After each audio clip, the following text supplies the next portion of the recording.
என்ன தம்பி, நாட்டோட எதிர்காலமே நீங்க தான். ஓட்டு போட மாட்டேன்றீங்க? இத்தனை வருஷம் ஓட்டு போட்டு என்ன மாறி இருக்கு?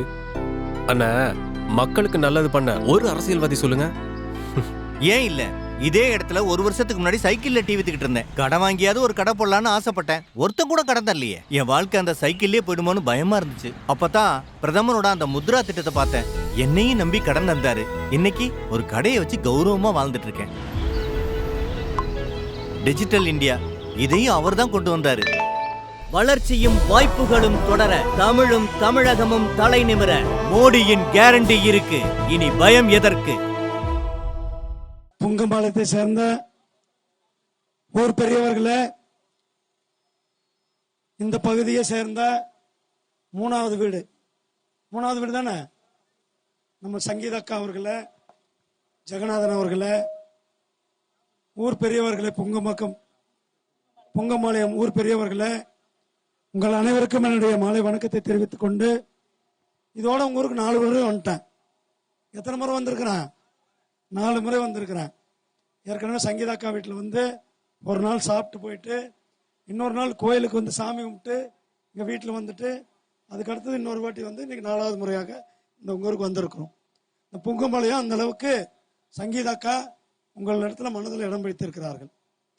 அவர்கள் வந்து ஒன்றிய கவுன்சிலராக, மாவட்ட கவுன்சிலராக இருப்பதோடு மட்டுமில்லாமல் பாரதிய ஜனதா கட்சியினுடைய மாவட்ட தலைவராக திறம்பட பணியாற்றி கொண்டிருக்கிறார்கள். நாங்கள்லாம் நைட்டு போல எலெக்ஷன் நேரம் 11 மணி 12 மணி அவர் மோடிஜி ஐயா வந்த நிகழ்ச்சி அன்னைக்கு கிட்டத்தட்ட அவங்க களத்தில் 1 மணி 2 மணி வரலும் அந்த கிரவுண்ட்ல இருந்து அந்த கிரவுண்டெல்லாம் சுத்தம் பண்ணி அந்த மேடையெல்லாம் போட்டு எத்தனை மணிக்கு வந்து படுத்தாங்கன்னு தெரியாது. அடுத்த நாள் காலையில் 6 மணிக்கு அங்கே இருக்கிறாங்க. அந்த அளவு கடுமையாக உழைக்கின்ற நம்மளுடைய சங்கீதாக்கா இந்த ஊரை சேர்ந்தவர்கள் நமக்கெல்லாம் பெருமை. அன்பார்ந்த சகோதரர்களே, நாம் எல்லாம் ஆதரிக்க வேண்டிய சின்னம் தாமரை சின்னம். வர 19ஆம் தேதி நாடாளுமன்ற தேர்தல் நடைபெற இருக்கிறது. அந்த நாடாளுமன்ற தேர்தலில் நாம் அனைவரும் தாமரை சின்னத்திற்கு வாக்களிக்க வேண்டும். மோடிஜி ஐயா அவர்களுடைய கரங்களை வலுப்படுத்தும் விதமாக ஏற்கனவே நம்முடைய மாவட்ட கவுன்சிலர் எப்படி எல்லா பக்கத்திலும் பணிகளை செய்து கொண்டிருக்கிறார்கள்.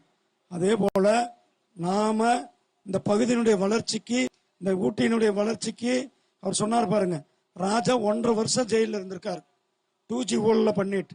அப்படிப்பட்ட ஆள் நமக்கு தேவையா? நம்ம கோயில் வாசல்ல இருக்கிறோம், நம்ம எல்லாம் கோயில்ல சாமி கும்பிடுறோம், நம்ம எல்லாம் சாமி தான் நமக்கு பிரதானன்றோம். ஆனா அவரு சாமி இல்ல, கல்லு கடவுளை கும்பிடுறோம், முட்டாளு, சாமியே இல்லைன்னு சொல்றோம். அவர் வேணுமா? அந்த மாதிரி ஆள் வேணுமா? தாய்மார்களை தரைக்குறைவா பேசுகின்ற ராஜா வேணுமா? தாய்மார்களை தரைக்குறைவாக பேசுகின்ற ராஜா வேண்டுமா? வேண்டாம். அதனால நாம் அனைவரும் தாமரை சின்னத்திற்கு வாக்களிக்க வேண்டும். நமது சின்னம் 3வது பட்டன்ல இருக்கும். இதுல மிஷின்ல எத்தனாவது பட்டன்ல இருக்கும்? 3வது பட்டன்ல என்ன இருக்கும்? எத்தனாவது இடத்துல இருக்கும்? எத்தனாவது இடத்துல என்ன இருக்கும்? அம்மா, எத்தனாவது இடத்துல இருக்கும்? 3வது இடத்துல என்ன இருக்கும்? எனக்கு கொஞ்சம் காது சரியா கேட்கல. என்ன இருக்கும்? இன்னும் சத்தமா தாமரை 3வது இடத்துல இருக்கும். மறக்காம 7 மணிக்கு போய் ஓட்டு போட்டுருங்க. இல்ல திமுக காரன் போய் உங்க கள்ள ஓட்டு போட்டுருவான். உங்க ஓட்டை விடமாட்டான். பாருங்க, எங்க அண்ணா இருக்காரு.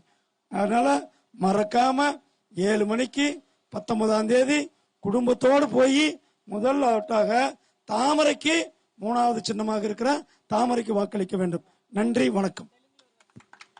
அம்மா, நான் சொன்னாரா எல்லாம் தாமரைக்கு ఓటు వేయాలా? తామర చిన్నముగా எல்லாரும் ఓటు వేయాలా?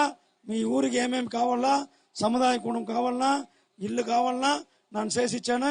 ఎంపీ ఫండ్న ఫస్ట్ ఎంపీ ఫండ్న మీ ఊరికి సముదాయ కూడం కట్టిస్తాను. நான் நீ கொடுக்கு. நன்றி.